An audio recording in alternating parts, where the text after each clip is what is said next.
Wah, ini udah pada hadir semua ini. Oke.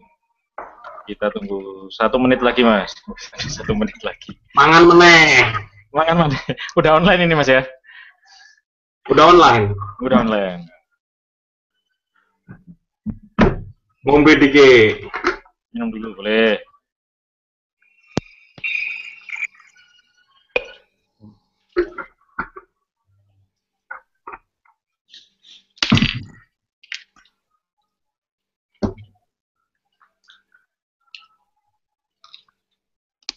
Udah ada yang Mas kok urung nongol wis rame iki. Buruan, udah pada ditunggu.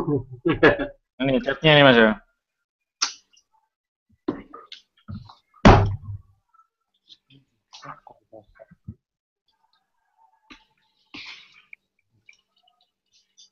Oke, Mas, kita mulai. Nah, ini luar biasa dari Indramayu, dari mana lagi nih? Kalau kemarin-kemarin ada yang dari luar negeri, Mas, juga banyak. Dengar-dengar Jepang, Hong Kong, Vietnam. Vietnam. Oke. Oke, Mas ya, tak mulai.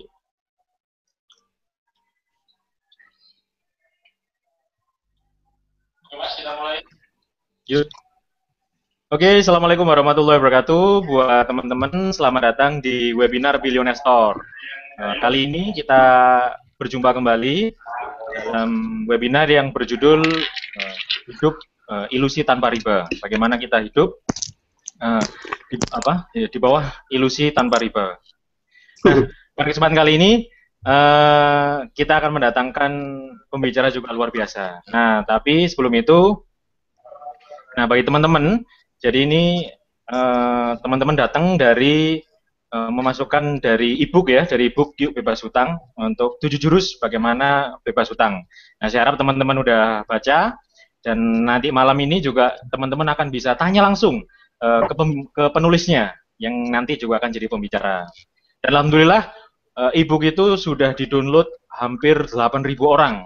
Luar biasa ini Mas Sabtuari. Jadi download hampir 8.000 orang.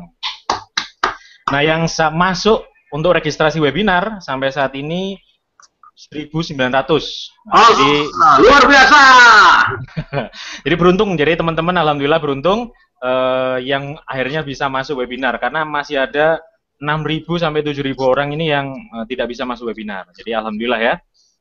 Nah, pada kesempatan kali ini kita kedatangan tamu yang juga penulis dari e-book 7 jurus bebas hutang, yaitu Mas Sabtuari Sugiarto. Halo Mas Sabtuari. Assalamualaikum warahmatullahi wabarakatuh. Sehat Mas? Alhamdulillah. Oke, nanti ini materinya ini bakalan seru ya? Insya Allah. Wah, ini tentang riba nih ya, seru banget. Oke, nanti teman-teman, bagi teman-teman yang baru ikut webinar, jadi ya bagi teman-teman baru ikut webinar, agar nanti webinar berjalan lancar, gitu, pastikan koneksi teman-teman lancar juga, agar nanti suaranya bagus, terus juga gambarnya juga bagus. Gitu.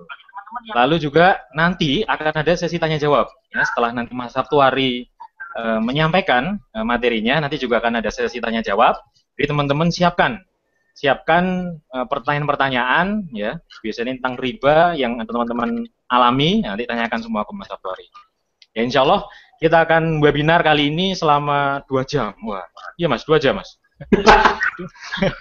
Ya, jadi nanti akan ada pemaparan materi dari Mas Sabtuari. Nanti setelah itu kita akan ada tanya jawab. Ya, insya Allah akan berjalan seru dan teman-teman pastikan stay tune sampai akhir. Ya. Dan insya Allah ini kayak Mas Sabtuari juga sudah tidak sabar lagi untuk ngisi materinya, karena ini materinya luar biasa ya, tentang riba. Ya, sesuatu yang mungkin kita sepelekan tapi akan berdampak besar bagi kehidupan kita di dunia dan di akhirat. Iya nggak Mas? Ngeri nggak Mas? Begitulah. Ya, nanti begitulah. Oke ya. Insya Allah Mas Sabtuari juga sudah siap. Kita sambut nih Mas Sabtuari Sugiarto dengan tepuk tangan yang meriah. Yeay! Selamat materinya. Assalamualaikum warahmatullahi wabarakatuh. Waalaikumsalam warahmatullahi wabarakatuh. Yes, sudah aku ya muncul ya? Ya, udah Mas. Alhamdulillah hari ini saya bisa bertemu dengan teman-teman semua. Ini pengalaman pertama saya webinar karena sebelumnya pernah dulu dengan mahasiswa di Australia tapi pakai YouTube. Nah, kalau sekarang ternyata pakai ilmu barunya Dewa dan tim yang ada di Bandung. Jadi memang dunia internet sudah luar biasa. Saya tinggal di Jogja hari ini bisa live. Moderatornya si Mirza itu dan Dewa ada di Bandung. Yang lihat ada di seluruh dunia. Alhamdulillah. Ada majalah bagus yang mau saya tunjukkan. Wah, ini keren nih. Judulnya dari majalah pengusaha Muslim.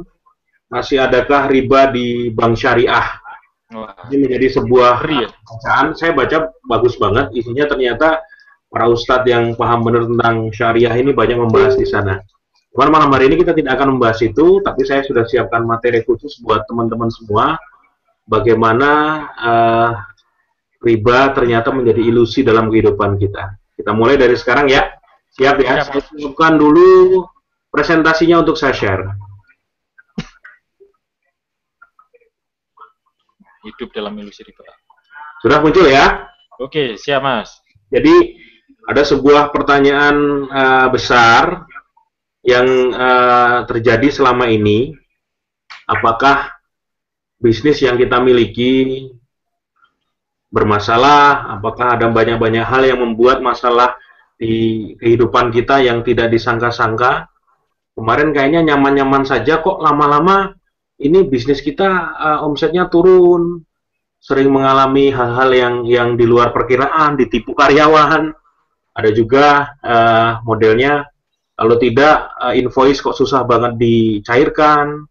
Jadi seolah-olah dari setiap langkah kehidupan kita itu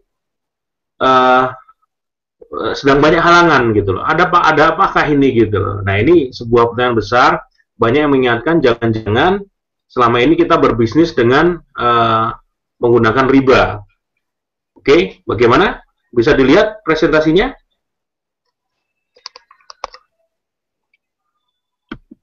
Bisa dilihat presentasinya, Mirza? Yuk, bisa Mas.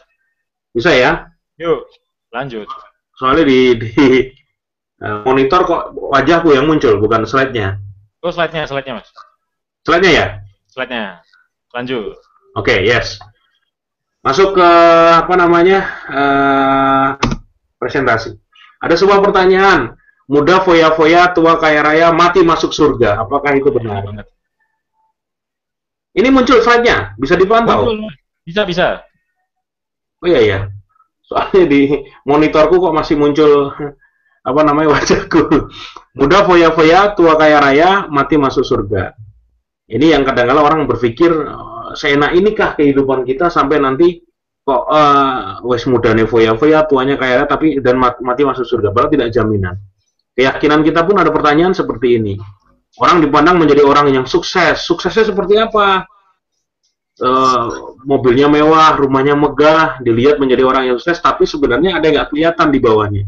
Ternyata hidupnya itu dari dulu itu dibangun dari hutang-hutang yang selama ini orang nggak tahu. Gaya hidupnya itu ternyata benar-benar gaya hidup yang hanya untuk pamer saja, hanya untuk gaya saja. Bunga riba naik terus, profit bisnis pun dimakan oleh riba, agunan setiap saat siap melayang, denda telat angsuran, kerja keras, bayar angsuran, sering kagetan kalau misalnya ketemu sama debt collector. Ini jadi sebuah pertanyaan. Yes, sebentar. Halo?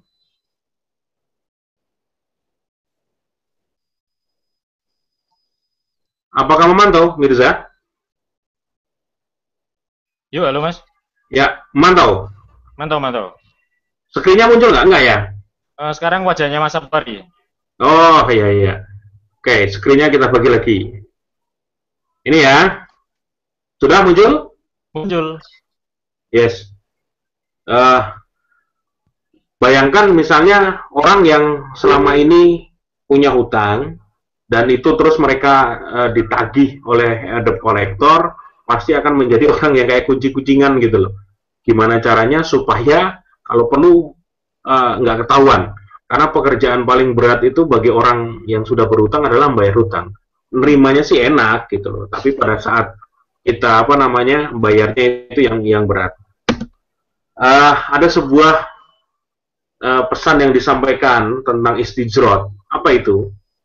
Istijrot itu adalah ketika ayatnya ada surat Al-An'am, Quran surat Al-An'am ayat 44. Maka tatkala mereka melupakan peringatan yang telah diberikan kepada mereka, kami pun membukakan semua pintu-pintu kesenangan untuk mereka. Sehingga apabila mereka bergembira dengan apa yang telah diberikan oleh mereka, kami siksa mereka dengan sekonyong-konyong. Seketika itu juga mereka terdiam dan berputus asa. Ini kalau kita ngelihat ada orang yang kayaknya kok mereka itu mereka itu diberikan banyak rizki, diberikan banyak kemudahan, tapi terus-terus menjadi orang yang durhaka kepada Allah, menjadi orang yang melupakan ibadahnya, sedekah nggak mau, pokoknya benar-benar harta itu hanya untuk kesenangan dia sendiri. Itu namanya istijrot, sampai nanti Allah mendatangkan malapetaka sekonyong-konyong yang membuat mereka akhirnya terdiam, menyesal karena tidak mendapatkan apa yang sebenarnya mereka kira. Jadi itu siksanya berjalan kemudian. Terus lagi, dari Abu Hurairah, Rasulullah bersabda, suatu saat nanti manusia akan mengalami suatu masa yang ketika itu semua orang memakan riba. Yang tidak makan secara langsung akan terkena debunya. Bayangkan, kita hidup di sebuah negara di dunia ini yang semuanya memang ribanya sudah ada di mana-mana. Kalau kita sekarang pengen, Mas, gimana caranya supaya kita bisa membersihkan riba? Ya paling tidak banget, kita disebut oleh Rasulullah yang kena debunya aja, cipratannya yang kita tidak sengaja gitu. Kalau kita jalan, ada debu nempel, kita nggak sengaja menempelkan debu tersebut sampai akhirnya nanti kena, gitu loh. Nah ini sebuah catatan. Tapi kalau kita masih terlibat dengan riba terus-menerus, kita pengennya pokoknya menjadi orang yang menumpuk riba. Menumpuk riba itu gini, hidup, usaha, apapun dibayar dengan riba, dengan akad hutang piutang yang ada kelebihan bayar. Itu namanya pemakan riba. Nauzubillah min dzalik. Saya pun termasuk yang dari dulu punya prinsip, wah kalau bisa ngembangin pakai hutang. Tapi setelah berguguran, bisnis berguguran dengan teman-teman yang lain pun semua tersadar, sekarang para pengusaha itu bergerak bareng-bareng untuk punya bisnis tanpa berhutang lagi. Artinya bisa meninggalkan riba. Ya, jadi gimana caranya? Ya Allah, kalau Nabi sendiri sudah bilang akan datang suatu masa semua orang itu memakan riba, yang paling tidak kita kena debunya, golongan yang paling ringan lah. Ya, awas tentang riba. Teman-teman bisa lihat di sini. Dalam dosa riba itu ternyata akad riba ada dalam dua hal, yaitu bisa terjadi dalam utang dan jual beli. Kalau dalam utang piutang, yang terjadi adalah misalnya kita berhutang dengan riba kordit,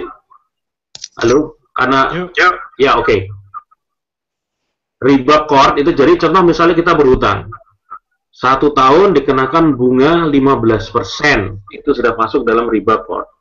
Atau juga kita membelian yang tidak tunai, tapi itu adalah sudah ada tambahannya. Di depan kita kalau sudah diwanti-wanti, kalau kamu kembalikan harus dikasih tambahan ya. Kalau dijual beli, emas itu adalah pertukaran satu barang ribawi dengan kuantitas yang berbeda. Emas 5 gram ditukar dengan emas 5,5 gram, itu tidak boleh. Selebihnya yang setengah gram itu adalah ribanya tersebut, namanya riba fadl. Teman-teman bisa lihat di sini, kelihatan banget jelas. Jadi ini kamuflasenya luar biasa yang kita temukan saat ini.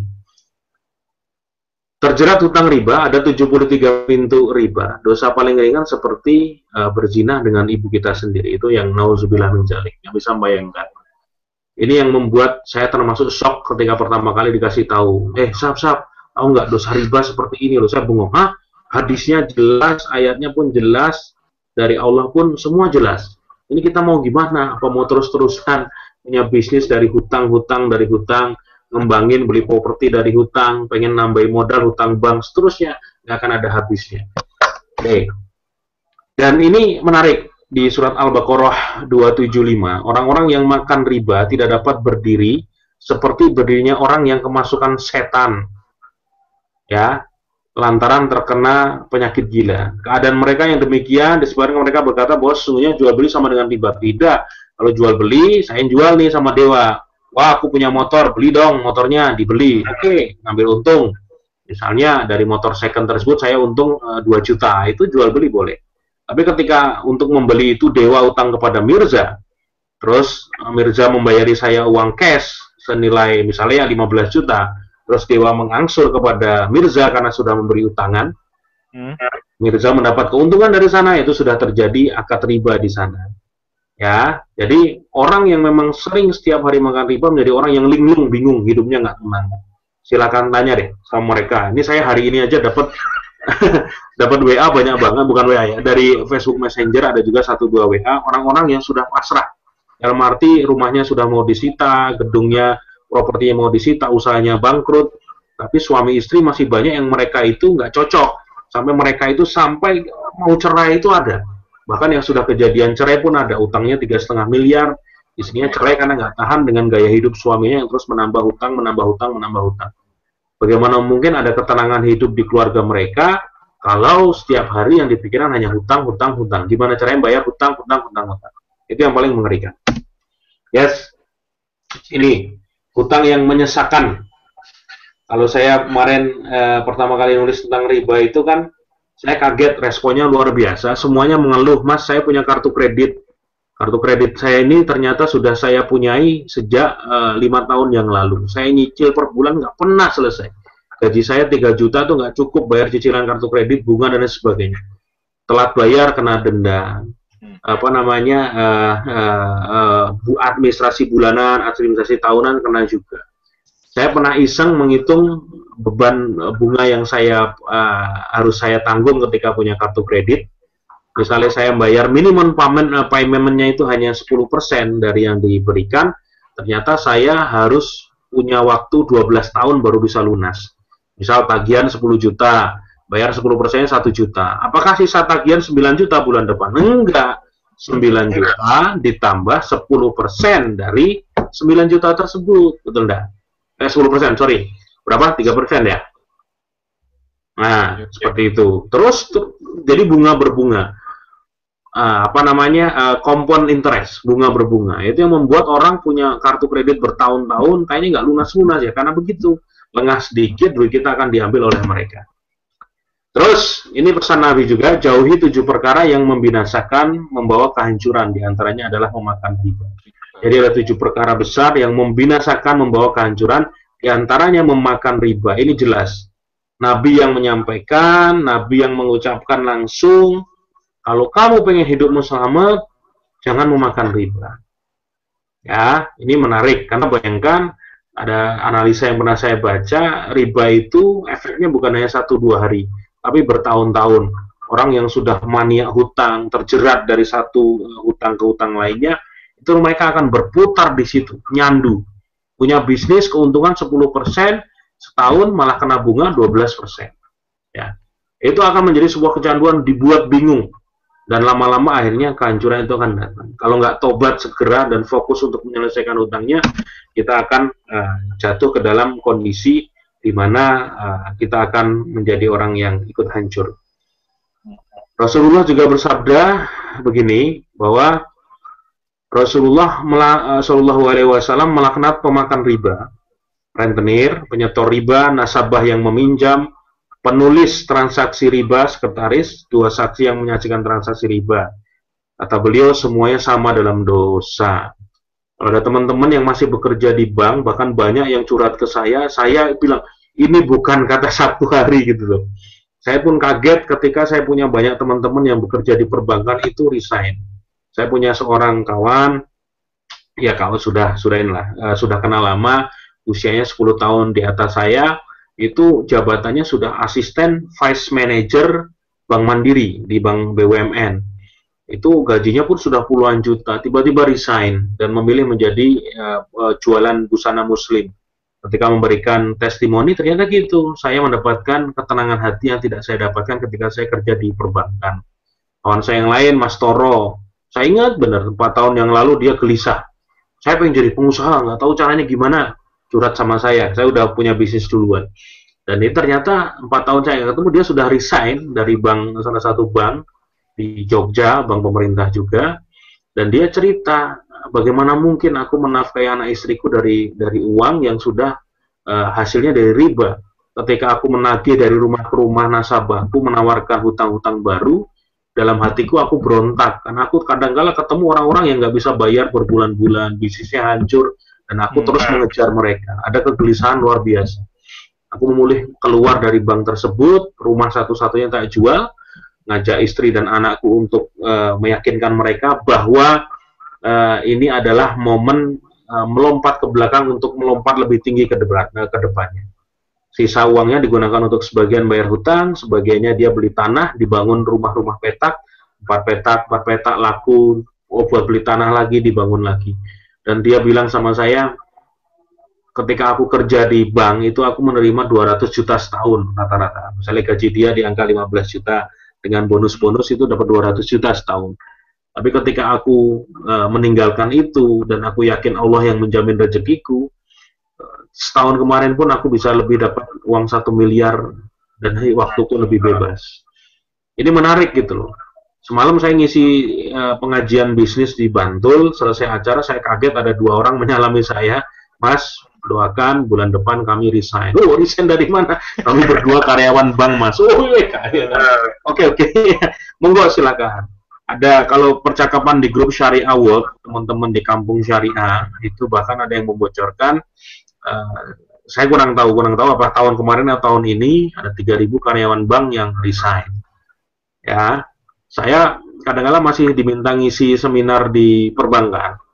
Kalau isinya itu, Mas Sabtu tolong dong dikasih materi untuk penyemangat bagian karyawan perbankan yang bagian pelayanan, saya pasti menolak. Gitu loh. Kalau saya ngomong tentang ayo kita bareng-bareng meninggalkan riba, masa saya dikasih untuk ngasih semangat teman-teman yang kerja di perbankan bagian pelayanan, bagian marketing juga mungkin. Jadi kemarin kalau saya ngisi di seminar di perbankan, saya hanya mau untuk calon pensiunan. Jadi mereka yang sudah masuk pensiun saya dampingi, ternyata alhamdulillah malah banyak yang menjadi dalam tanda kutip murid-murid saya setelah seminar itu yang baru sadar, ya Allah Mas, selama ini saya ngerasain ternyata saya nggak nyaman jadi bank tersebut. Ini menarik ya. Ada juga kalau di sini 2 orang saksi, beberapa chat yang masuk itu dari notaris. Mereka yang sampai bingung, Mas saya seorang notaris, saya harus setiap hari membuat surat perjanjian leasing, perjanjian jual beli kredit.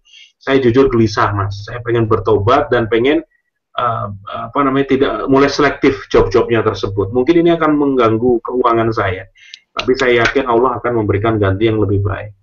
Jadi ini menarik ketika para orang-orang di Indonesia ini bareng-bareng untuk bergerak meninggalkan riba.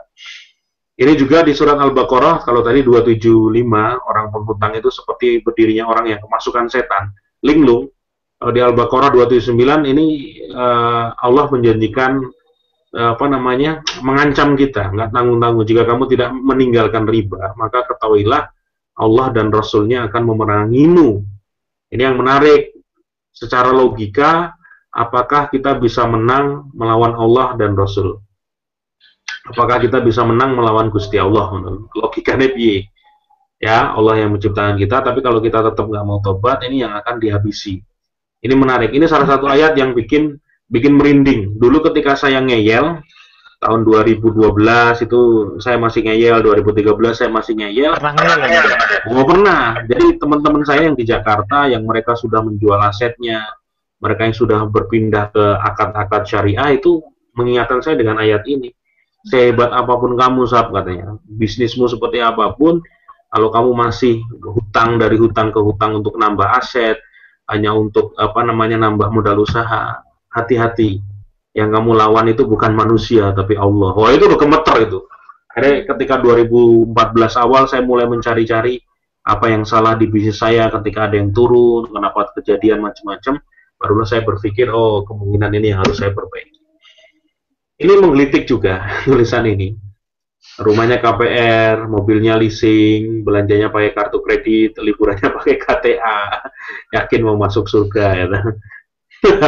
Ini sebuah sindiran menarik gitu loh, sebuah sindiran menarik karena oke lah, orang berpikir, Mas saya belum bisa menyelesaikan semuanya, saya sudah melalui proses-proses yang ini belum bisa selesai bulan ini. Kalau saya bertanya dengan para ustadz-ustadz, mereka nggak masalah, yang penting kita sudah tobat lebih dulu.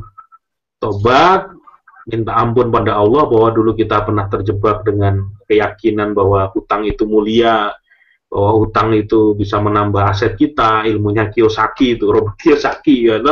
Kalau di Indonesia dulu teman-teman di EU Entrepreneur University Pak Purdi itu mengajarkan.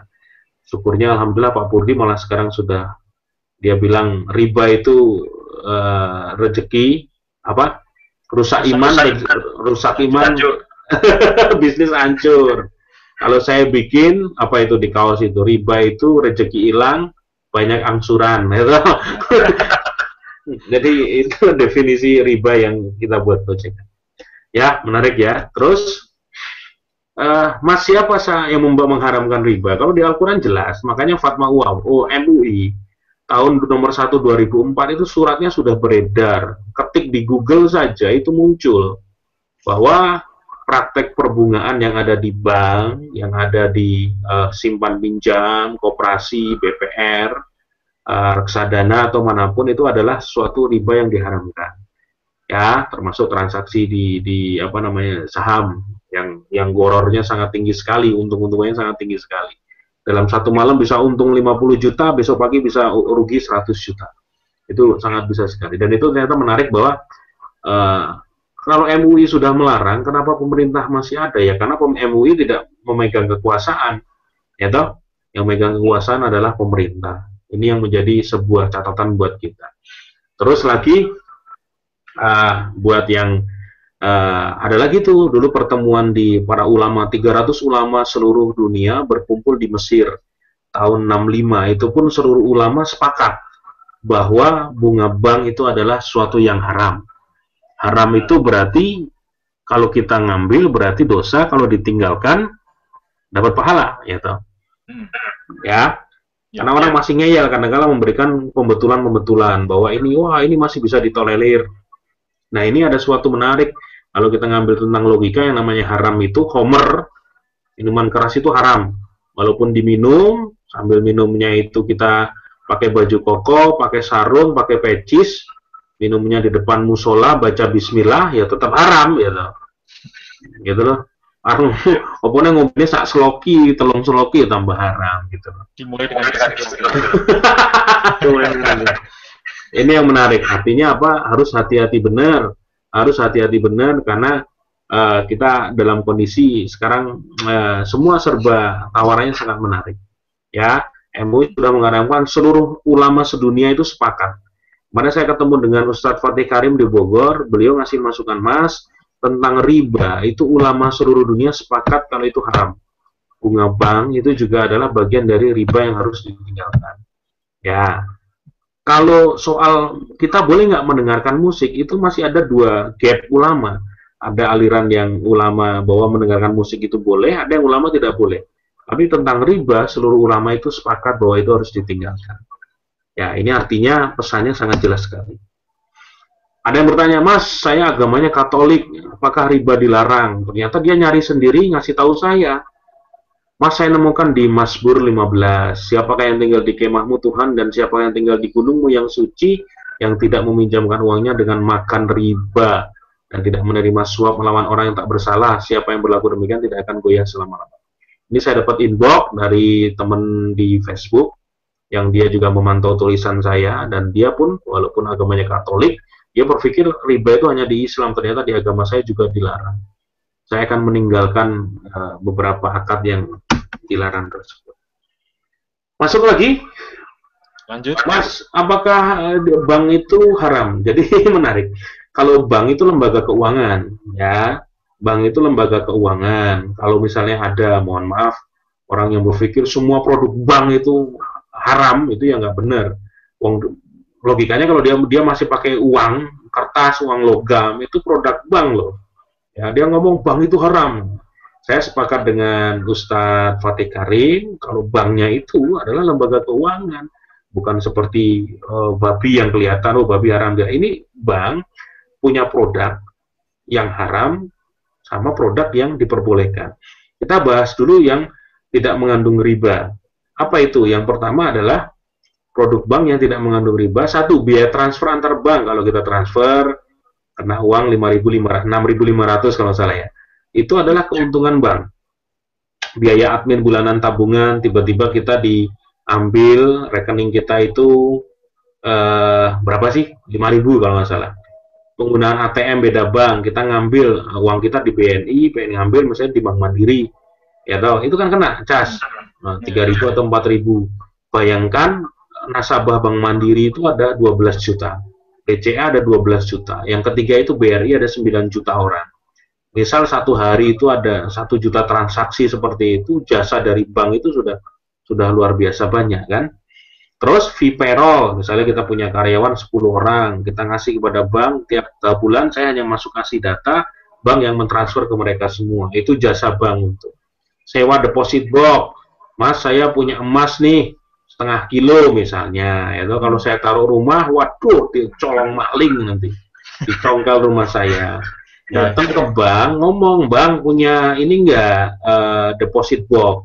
Dan bank yang gede-gede di kantor cabang biasanya mereka punya lokasinya itu di bawah tanah, dibuat anti api, dikerangkeng dengan besi yang tebal, satu lemari itu kuncinya double, yang pegang hanya kita dengan bank. Kalau kita datang sendirian nggak bisa, harus 2 kunci masuk bareng, ya. Dan itu dijagain sama Sapam 24 jam, ada CCTV. Kita bayar kepada bank 500.000 6 bulan misalnya. Uang emas kita taruh sana itu sudah fee dari bank itu sudah halal, tidak mengandung riba, karena itu adalah jasa.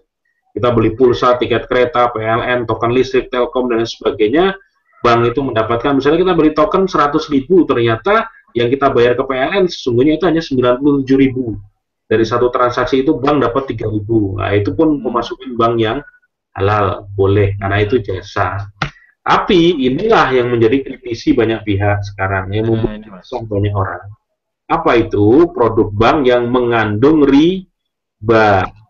Nah, seperti ini. Minum dulu lah, kering.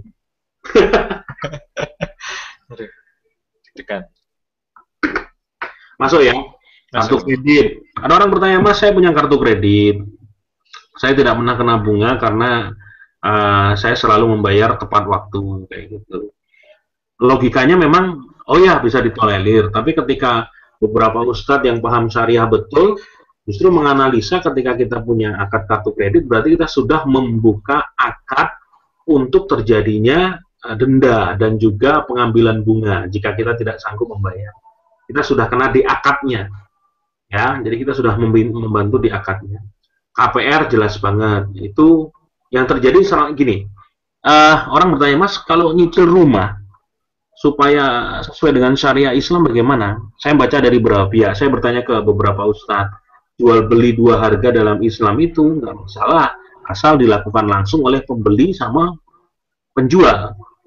Misalnya saya ke Mirza, kamu punya rumah nggak yang bisa saya beli? Mirza ngomong sama saya, ada nih, kalau beli cash harga 300 juta, kalau nggak cash, saya jual 400 juta mas, tapi boleh dicicil selama 5 tahun misalnya.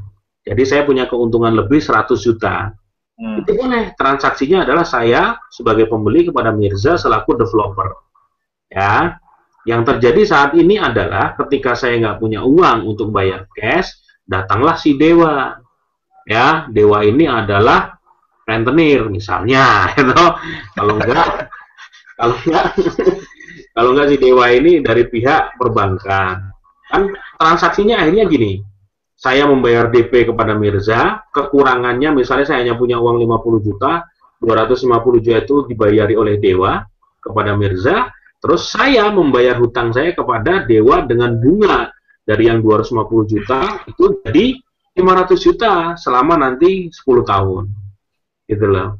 Jadi akadnya akhirnya terjadi di situ, bahwa ternyata adalah akad riba, hutang piutang, bukan jual beli. Yang boleh dalam Islam adalah ketika misalnya saya nggak punya uang, terus saya pengen transaksi itu kepada Dewa, Dewa datang kepada Mirza selaku developer. Si Bang Dewa ini membeli, aku beli rumahmu ya, harga 300 juta, dibayari cash. Terus kan rumah sudah menjadi hak milik Dewa selaku bank. Nah, Dewa menjual kepada saya dengan cara kredit. Terbuka di depan. Ini saya beri jual kalau cash 350 juta ya, saya untung 50 juta. Tapi kalau misalnya kamu mau beli secara kredit, ini harus saya ngambil keuntungan lebih, nanti kamu boleh nyicil selama 10 tahun misalnya. Itu baru terjadi. Jadi terjadi dua akad. Akad pertama adalah pembelian rumah dari Dewa ke Mirza, cash, lunas. Berikutnya, akad berikutnya adalah pembelian secara kredit dari Dewa kepada saya, gitu. Itu baru boleh. Ya, paham ya? Paham Mirza? Lanjut. Terus, KTA. Nah, KTA ini bahaya juga seperti kartu kredit, ya. Tanpa agunan, tanpa jaminan, tapi bunganya besar banget. Sekarang bahkan di kota-kota besar sudah ada beberapa akad yang mengerikan. Pinjam 1 minggu, bunganya 10% ada loh. Asal uang sahabat, bukan bang, non perbankan. Oh iya. Tahu. Dan lain sebagainya. Itu ini menarik. Uang teman. Nah, siapapun itu. Uangmu bro, tak cilik bro. 5. Leasing kendaraan pun seperti itu. Jadi leasing itu, orang leasing itu bisa menjadi akad yang syar'i kalau leasing itu membeli kepada dealer.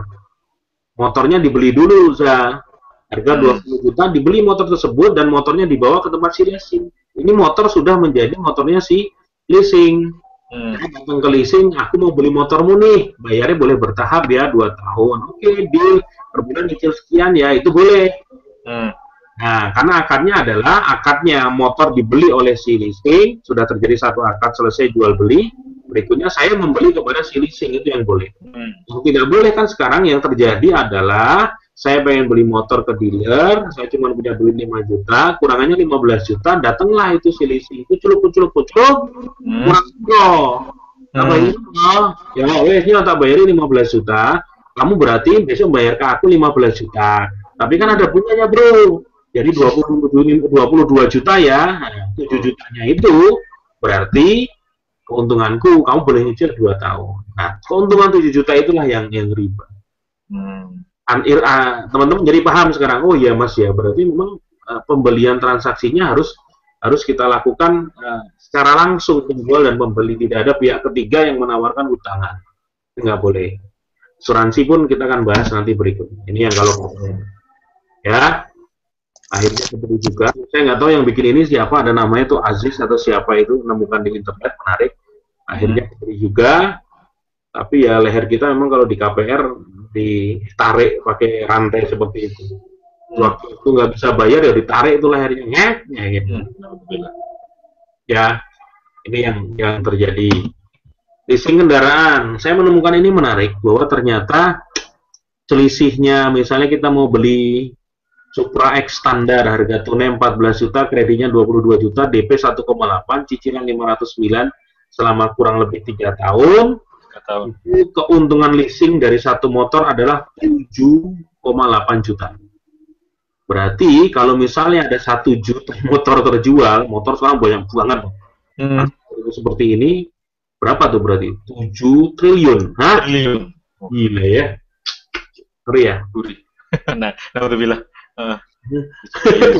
Ngeri ya. Makanya perusahaan itu mereka luar biasa sekali. Namanya duit doang gitu. Yang tinggal yang susah yang di bawah sudah bayar cicilan, ternyata motore gajinya nggak cukup, dikejar-kejar debt collector, motornya diambil di tengah jalan, itu kan kacau. Nah ini yang menarik. Kita ambil dari internet seperti ini loh. Keuntungan terbesar ini dari New Satria, orang jual modal 18 biasa untung 10 juta. Nusatria kalau orang menjual bisa untung 10 juta dalam waktu 34 bulan, 6 bulan. Ini gede. Di mobil sama saja. Dan saya punya kenalan beberapa teman yang bekerja di leasing maupun di perusahaan penjualan mobil. Dia malah ngomong seperti ini, Mas, aku tuh sudah gelisah dari dulu. Bagaimana tidak ketika aku berjualan mobil seperti ini, aku tuh mendapatkan fee dari perusahaan leasing maupun asuransi. Ketika tahu soal riba, aku bertanya, ini rezekiku halal atau enggak ya, berkah atau enggak ya. Kegelisahannya yang dipikirkan terus. Dan ini menariknya gini, ya, ketika orang ini sudah gelisah, dia mulai berpikir menebus dalam tanda kutip dosa-dosanya katanya. Kalau cara jahat dia katanya, ada orang pembeli datang ke dealer dia, orangnya kelihatan perlente, orang kaya, gaya itu malah disikat dengan cicilan yang mahal. dicari leasing yang paling mahal biar bonus buat dia juga gede. Tapi kalau yang datang orangnya, wah kelihatan muslim, jenggotan, celana cingkrang, wah tak carikan yang semurah-murahnya. Ada gitu ya. Dia sampai ngomong kayak gitu. ini kata dia cerita orang dalam. Jadi ini menarik, katanya aku pengen desain saja mas. Kan dia S2, lulusan S2 pengen jadi dosen kan. Lulusan S2 bekerja di penjualan mobil yang berhubungan dengan leasing. Kartu kredit heboh nih. Nyata tahun 2014 nggak tahu karena ilmu riba sudah mulai mengejala di mana-mana atau enggak. Kartu debit himpit kartu debit himpit kartu kredit. Penjualan nasional 4 bank terbesar dari total 69 juta kartu kredit yang beredar di Indonesia. Jumlah penduduk Indonesia 240 juta. 69-nya 69 juta itu kartu kredit yang beredar. Berapa persennya berarti? Emang masalahnya ada satu orang yang punya kartu kredit sampai 20 itu ada loh. Nah, aku ketemu itu yang punya dompet khusus untuk kartu kreditnya. Jadi ini ya. Kalau kita punya, aku rekor dulu 4 gitu. 2 udah tak potong duluan, tinggal 2. Itu selisihnya minta ampun. Jadi, dia punya satu dompet khusus. Kartunya itu minimal nggak 25-30 kartu. Ngeri ya dulu. Buat apa itu mas? Ya semacam-macam lah. Nah, cuman ini menarik. Ketika kartu kredit ini akarnya sudah akad riba, orang berpikir ini untuk alat pembayaran misalnya. Ternyata di luar negeri pun kita bayar pakai kartu debit boleh loh, udah bisa loh. Sama ada logo Visa atau Mastercard, walaupun itu kartu debit, kita belanja di luar negeri pun bisa. Dan itu uang cash. Nah, berarti kita belanja pakai duit kita. Beda kalau kita gesek pakai kartu kredit, itu adalah uang dari utang yang sudah diancam, siap-siap, per bulan kamu kena bunga 4% loh. Kalau kamu telat, dendanya sekian persen per hari. Kamu nggak bayar, siap-siap aku kirim debt collector. Nah, kan nyesek. Ya. Jadi hati-hati dengan kartu kredit, tidak usah dipakai, lebih baik kartu debit saja. Ya, kalau punya uang di bank disimpan, itu adalah kartu-kartu yang memang uang kita.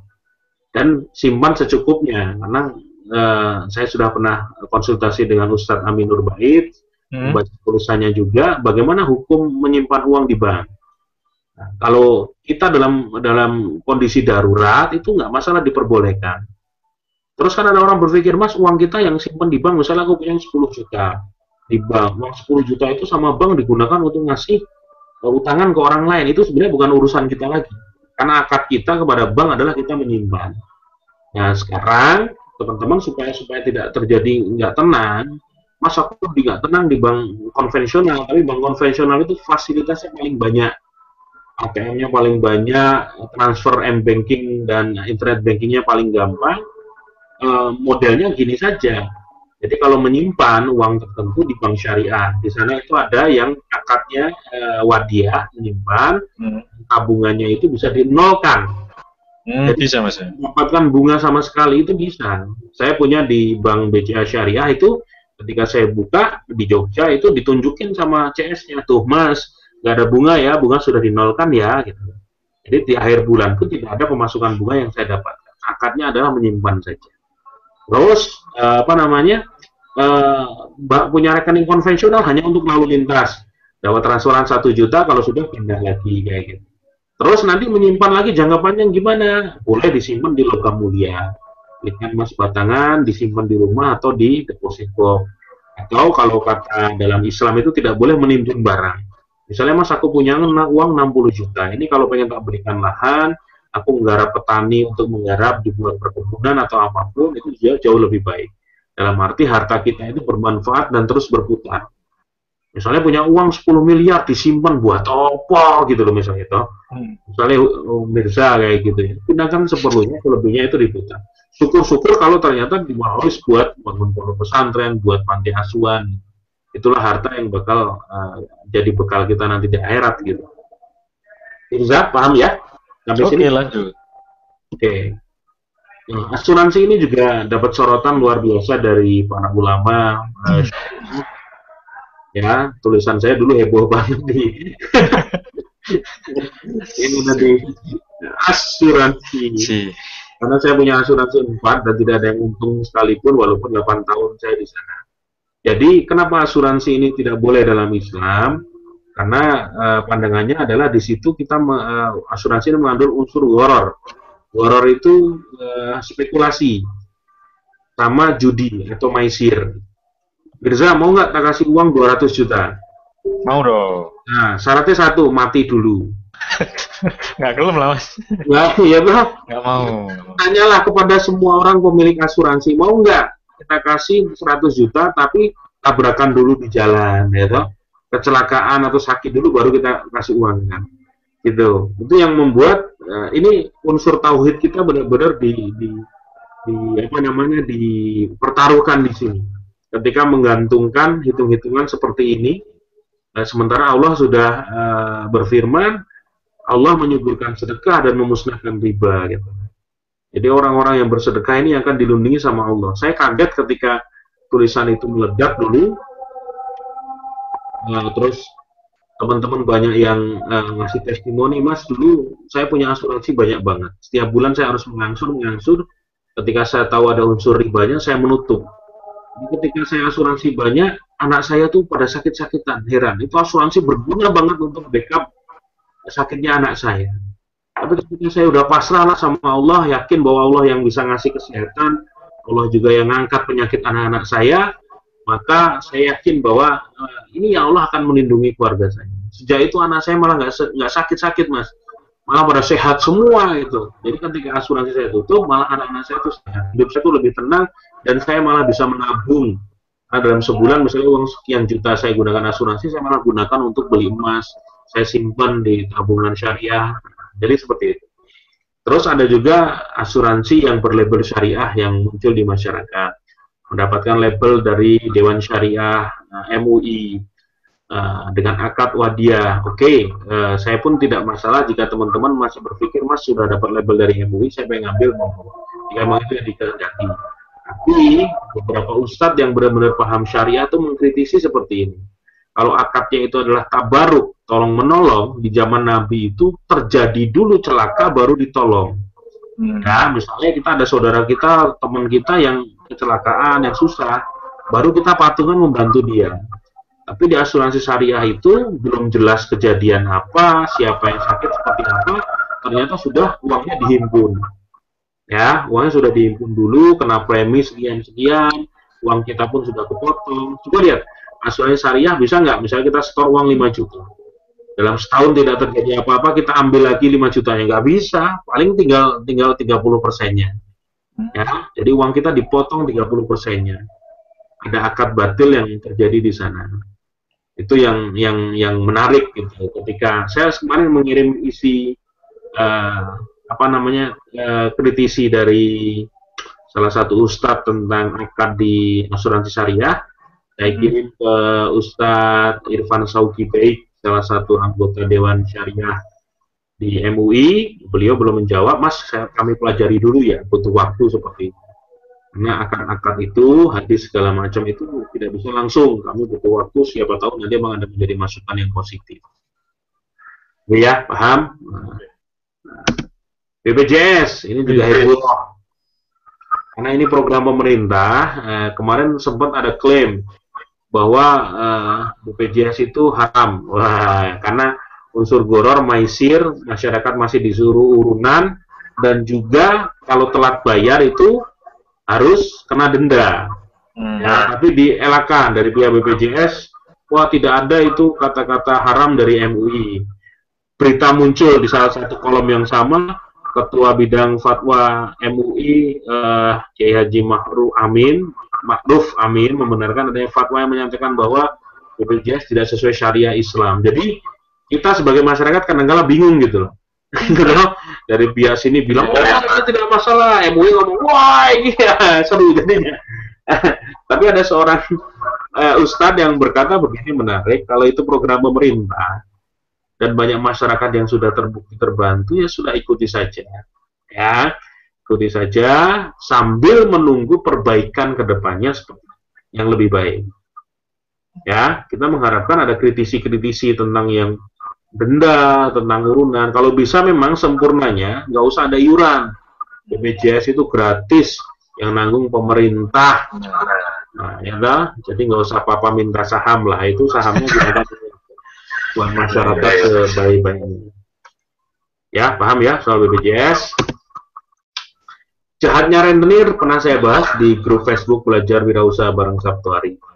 Jadi ini berkali-kali lipat kejamnya dari perbankan kalau versi saya melihat langsung luar biasa. Ada seorang ibu yang sudah terkena gejala stroke, nggak bisa jalan, rumahnya pun hanya lantai tanah, berdinding tembok tua dan juga bambu, dan punya hutang hampir 30 juta ke rentenir. Waktu itu kondisi sudah sangat darurat. Saya selaku koordinator utama di sedekah rombongan, saya bilang kayak gini, yuklah, sudahlah, kita lunasi, ada bantu, dana ready, kita himpun dana sudah ada, tapi kasus ini selesai. Dan itu pengalaman luar biasa, karena saya datangi rumah-rumah rentenir bawa ambulan jenazah, mereka kaget, itu menopo, tekoni ambulan jenazah. Ini kisah juga menarik. 2 hari lalu tiba-tiba disadur oleh salah satu wartawan di TV, muncul dari cerita FTV. Ambulan jenazah untuk rentenir judulnya. Ada teman saya yang kerja di TV, Mas, cerita buatanmu di TV, buat TV. Ini menarik ya. Jadi kita cari mereka satu-satu, tapi kadang saya heran seperti ini. Apakah para rentenir itu ada ini ya? Persatuan rentenir seluruh Indonesia, PRSI gitu. Ciri-cirinya sama. Kostumnya tuh mirip-mirip, Za. Lihat tuh, kalau nggak pakai daster, pakai celana pendek, bercelana, itu rambutnya tuh rambut pendek ngebob di atas leher semua, pakai kalung emas gede-gede, gelang emas itu, dan ngerokok gitu loh. Gaya-gayanya kayak yang ini lah, kayak ibu kos di Kung Fu Hustle itu loh. Iya. Ini kok gaya-gayanya kayak gini semua. Para rentenir-rentenir ini punya persatuan, kostum yang harus dipakai. Gitu. Saya belum nemu rentenir yang berjilbab ini soalnya. Rentenir syariah, Mas. Rentenir syariah. Ini yang paling kanan ini yang paling parah ini. Jadi pada saat datang ke sana itu satu lemari isinya itu ada ratusan surat tanah dari orang yang dinyatakan. Ini Mas Sabtu Hari ketemu langsung nih ya? Iya no, aku yang moto itu. Aku berdua sama salah satu kurir, Mas Wawan namanya, itu foto satu-satu kita datangi dan kita nge-push mereka, jangan pernah datangi mereka lagi. Ini program tahun 2012 nggak sengaja. Jadi dalam arti karena kondisi dia sudah sakit stroke, anaknya 6 orang kecil-kecil, kita bantu. Tapi sekarang tidak bisa lagi kita kerjakan di SR karena pasien yang parah-parah, kanker segala macam jauh lebih banyak. Jadi kemarin ketika tulisan ini meledak, banyak juga yang japri saya, Mas, utang saya dilunasi. Gundul semua kalau kayak gitu.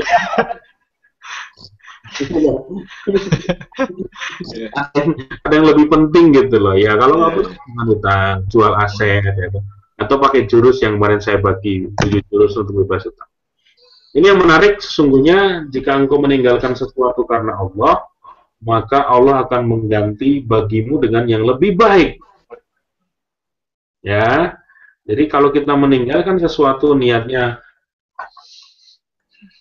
karena Allah, maka Allah ganti dengan sesuatu yang lebih baik. Ini yang menarik.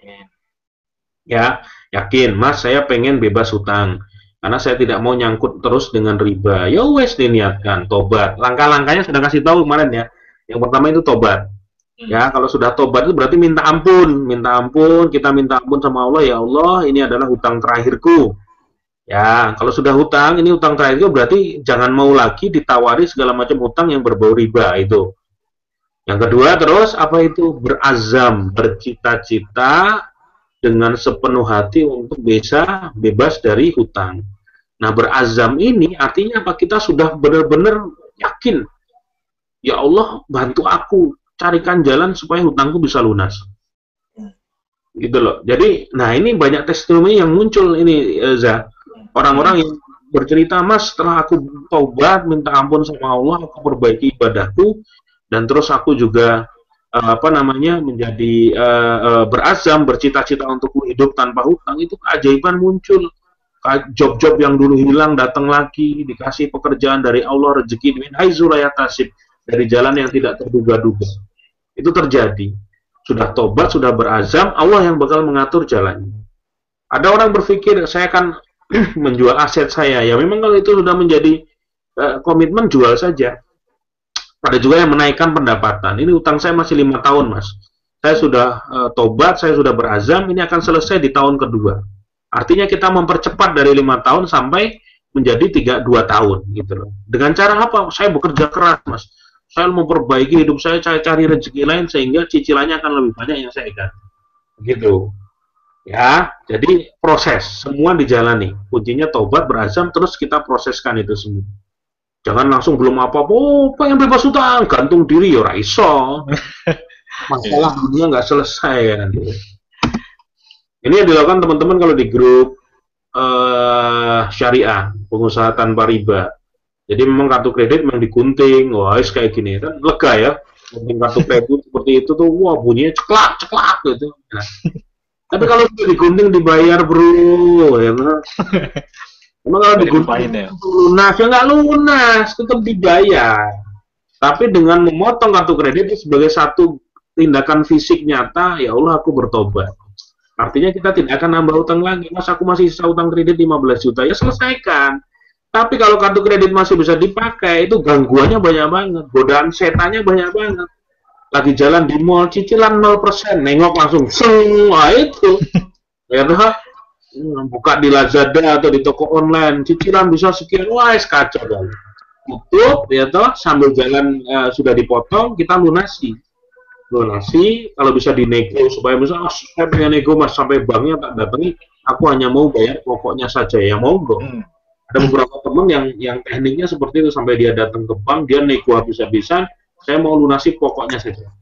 Kalau enggak, saya nggak mau bayar sekalian, malah ngancem kayak gitu. Banknya yang menyerah, yus. Ketemu uang etan paling miring kayak gitu. Ya, akhirnya bisa lunas. Begitu juga ada beberapa hutang lainnya, leasing. Ada teman-teman berpikir, mas leasing gimana, apa mobil mau saya jual dulu? Kalau mau dijual, monggo silakan, supaya mempercepat proses. Ada juga, mas saya tidak jual mobil saya, tapi yang harusnya 2 tahun atau 3 tahun, saya akan kejar ini 1 tahun lunas.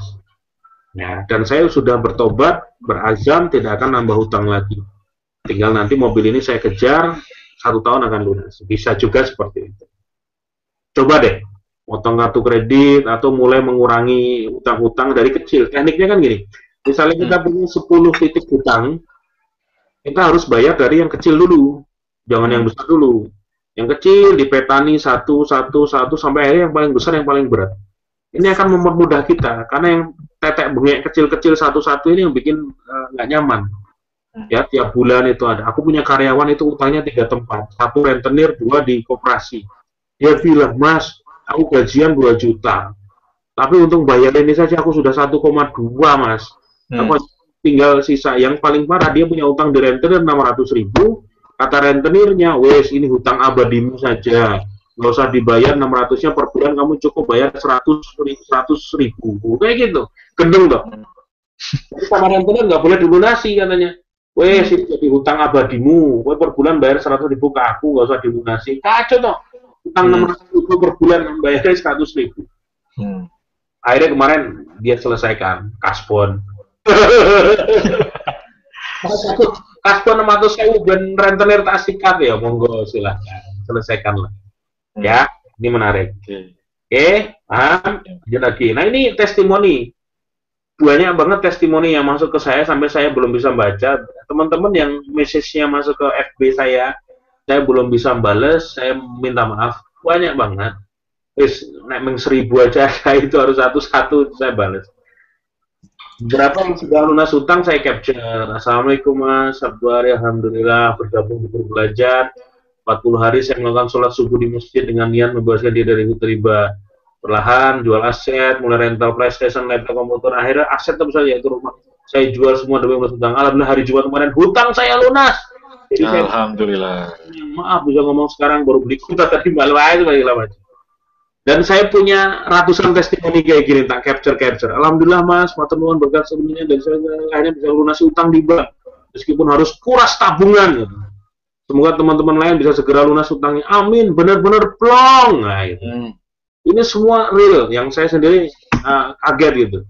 Alhamdulillah mas, saya sudah berhasil berdiri di bank dan sudah mulai melihat apapun yang berurusan dengan bank termasuk menuntut semua rekening saya di bawah kacau. Semua rekening nabung di mana pakai celengan ayam. Ya ini menarik. karena ini testimoni banyak sekali. Adalah Mas Sabtu setelah saya ikut seminar Pak Samsul Arifin, riba, kami berazam untuk riba. Kredit card digunting, jadi KPR, berdua riado siang malam, dan percaya Gusti Allah ganti 100%. Nggak usah kalian hati. Rumah kami Mas tiba-tiba berapa yang lalu ditawar 4 kali lipat dari harga waktu beli tahun 2000. Jauh di atas harga normal, tanpa iklan, tanpa pasang spanduk, tanpa babibu. Setelah itu beruntun Allah kirim kemudahan, kayak benar-benar dibuka jalannya. Ya Allah, sungguh Allah itu banget baik Mas. Benar-benar kalau datang kita berjalan dengan berlari. Dalam arti ketika sudah taubat, sudah berazam, Allah kasih bakal tunjuk jalannya. Ya, ini banyak banget. Subhanallah, Mas Sabtu setelah mengamalkan wejangan dari Mas Sabtu hari, sebulan yang lalu sabar menanti akhirnya bla bla bla bla, modal beres, ada utang yang sudah selesai juga. Dia rencana pengen ngambil utang bank, dan ternyata Allah kasih jalan lain yang lebih baik. Ini hanya beberapa, yang testimoni lainnya akan saya tampilkan nanti. Ini kawan-kawan saya di sedekah rombongan. Iya, Mas. Ada Mas, semuanya pengusaha, ada Mas Rofik itu Korkot, koordinator kota Jogja yang di samping saya itu. Yang pakai baju hitam itu Mas Kisweri, koordinator wilayah Jogja Raya. Yang pakai jilbab itu Mbak Arini. Semuanya punya usaha. Mas Kisweri pengusaha batik, Mas Rofik itu pengusaha cincin di Kota Gede, Mbak Arini itu pengusaha klinik dan juga sayur sayur organik. Kemarin makan di warung saya ngambil ngobrol-ngobrol. Kita punya kartu kredit nggak? Enggak. Punya asuransi nggak? Enggak. Bisa. Punya leasing nggak? Enggak. Jadi kami tidak punya produk-produk yang masih berhubungan dengan remeh-temeh kemarin itu. Tapi masih ada hutang-hutang yang harus diselesaikan berbau KPR, yang berbau aset itu harus kami selesaikan. Tapi yang kecil-kecil sudah bebas semua, sudah nggak ada lagi gitu. Ini menarik ketika ngobrol ya. Saya pun kalau sama teman SR, seandainya kita sudah bisa fokus ngurusi duafa, ngurusi sedekah rombongan, nggak usah berpikir lagi tentang hutang segala macam, waktunya bebas gitu. Emang alangkah enaknya kalau hidup nggak punya hutang. Ini buku keempat saya, Mas Mirza, yang sudah kamu edit, insya Allah luar biasa ya. Kembali ke titik nol, kisah-kisah inspiratif perjuangan para pengusaha membebaskan diri dari jeratan riba, menggetarkan, menguras air mata, dan meledakan semangat. Insya Allah mau di launching kapan, Mas Mirza? Malam ini harusnya bisa kita buka untuk pre-ordernya, Mas. Oke, berarti awal bulan depan, berarti tahun depan sudah bisa dikirim bukunya ya. Oh, ya. Bahkan akhir bulan ini bisa dikirim, Mas, bukunya. Ini baru awal bulan ya. Harga normal 129, harga pre-ordernya adalah 99.000. Jadi itu tulisan saya, kisah nyata yang saya tulis di Facebook, pernah saya tulis, ada yang tayang, ada yang belum tayang. Itu semua insya Allah akan membuka mata hati banyak orang, betapa sekarang ribuan orang sedang bergerak bareng-bareng untuk bisa meninggalkan riba, supaya punya bisnis yang berkah tanpa harus lagi berutang kepada siapapun. Dan saya masih punya teman-teman, bukan punya, banyak teman-teman saya yang diam-diam, mereka bisnisnya bagus, maju, dan nggak punya utang. Kacau ya. Kok kacau ya? Biasa, itu bisa gitu loh. Bener loh.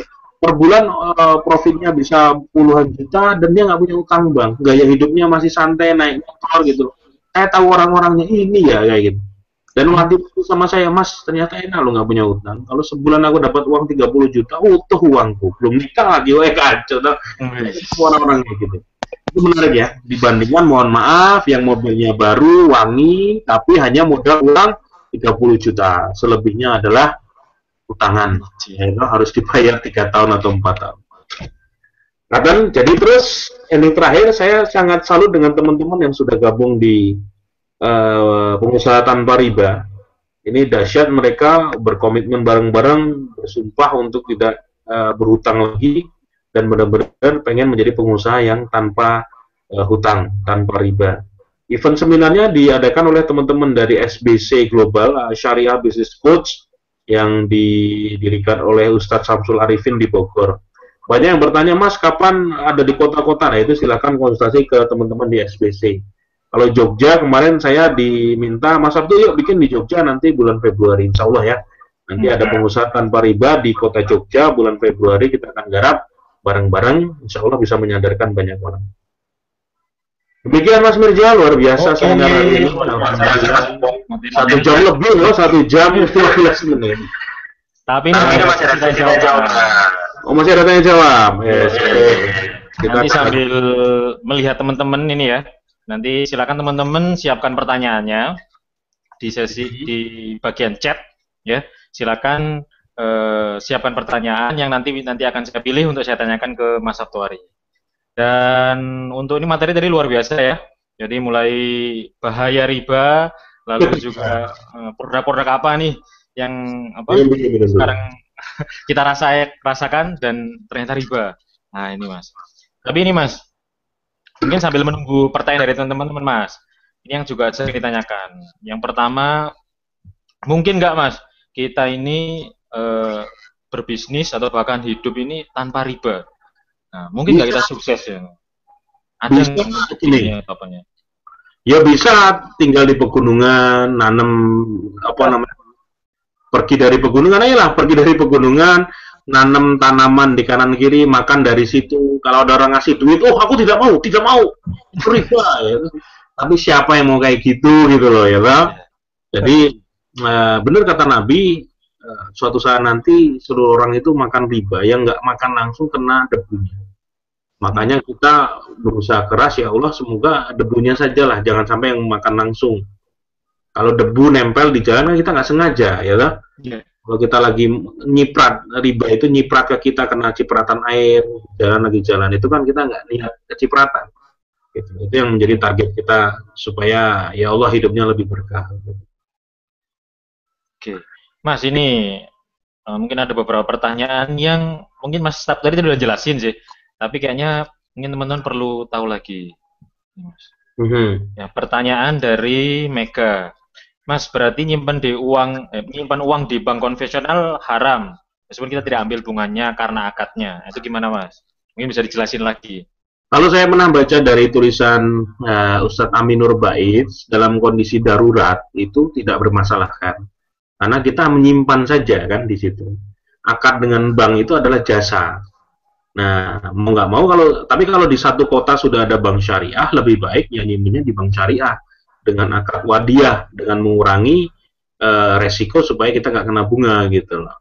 Terus kalau punya bank konvensional hanya untuk lalu lintas saja, masuk berapa juta, ambil besok secepatnya kan pakai handphone cepat ya kayak gitu, pindah ke bank syariah. Nah, jadi itu hanya fungsinya untuk lalu lintas, tidak digunakan untuk menyimpan.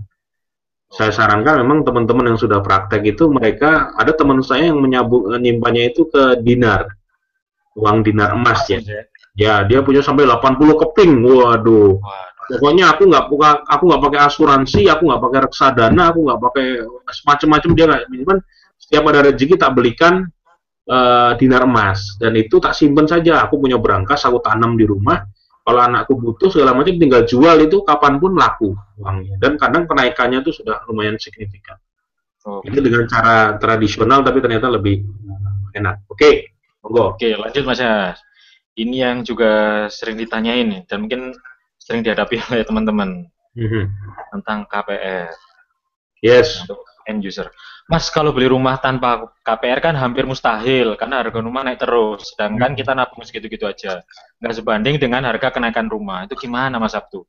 Biar kita bisa punya rumah tapi tanpa KPR. Mungkin enggak lagi-lagi? Memang sampai sekarang belum ada solusi real yang bisa ditemukan di semua kota. Kecuali nanti bank syariah itu nginduknya bukan ke BI. Karena sekarang masih di Bank Indonesia kan ya.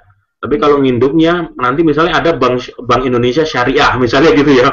Jadi Bank Indonesia ada juga Bank Indonesia Syariah. Artinya apa? Itu Bank Indonesia yang menaungi seluruh bank syariah di Indonesia yang benar-benar memiliki akad untuk KPR, yang KPR-nya itu benar-benar syar'i.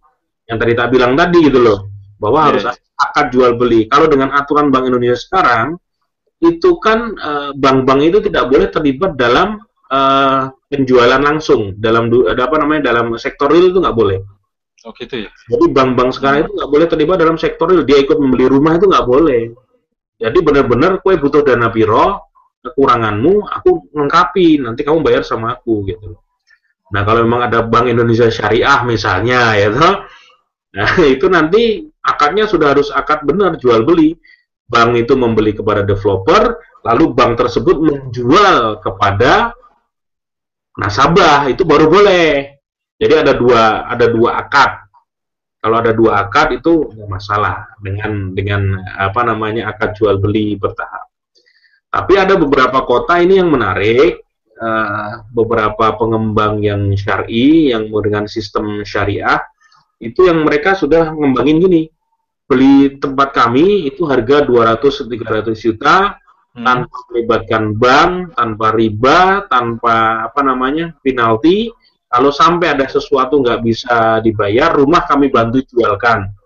Dan Oh, iya iya. pokok hutang dipotong, pokok hutang itu kami ambil. Ada teman-teman di beberapa kota yang sudah pakai sistem syariah seperti itu. Tapi memang belum semua perumahan bisa seperti itu karena butuh modal gede. Harus ada investor yang masuk menjadi backing si developer tersebut. Misalnya developer tersebut punya uang 50 M, nah ini untuk kita backup 300 rumah misalnya, ya. Untuk DP buat orang-orang. Dan orang itu kan nanti misalnya harga jual itu 300 menjadi 450 juta. Dibayar selama 5 tahun. Kan 5 tahun dia dapat untung 150 juta per rumah. Kalikan berapa ratus rumah tersebut. Gitu loh. Solusi belum ada, tapi kalau solusi tradisional memang membeli tanah dulu yang murah. Misalnya mas saya sebulan bisa nabung 5 juta. Berarti kalau misalnya dalam waktu 1-2 tahun aku punya uang 200 juta belikan tanah. Nanti tahun ketiga mulai bangun, bikin pondasi pelan-pelan ya toh. Nanti tahun kelima jadi rumahnya. Tapi Sabar ya mas ya. Kalau KPR 15 tahun kita tersandra. Iya iya. Ya toh. Jadi saya pun ngerasain 2012 aku ya beli KPR waktu itu, belum tahu ilmunya toh. Terus beli, akhirnya sekarang saya proses melepas satu properti saya untuk bisa menyelesaikan. Tinggal itu yang harus saya proses sekarang. Kalau yang lain insya Allah sudah bersih semua, tidak ada utang kepada siapapun gitu. Alhamdulillah. Ya.